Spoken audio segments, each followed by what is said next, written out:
ఏ కన్ను చూడదనా నీ విచ్చల విడిమిడిసి పాటు, ఏ చెయ్యి ఆపదనా తప్పటడుగే నీ అలవాటు. అదృశ్య దృష్టిగా సకల సృష్టిని ను గమనిస్తున్నది లెక్కగట్టి,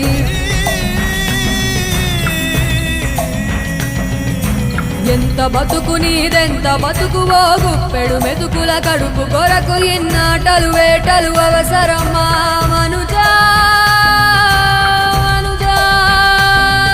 ఏ మారిత నిన్ను కబళిస్తుందిర మాయదారి పంజా.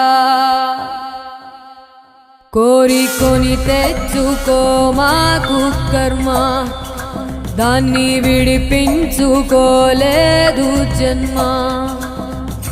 సత్కర్మభిశ్చ సత్ఫలితం దుష్కర్మ ఏవ దుష్ఫలం. అత్యుత్కట పుణ్య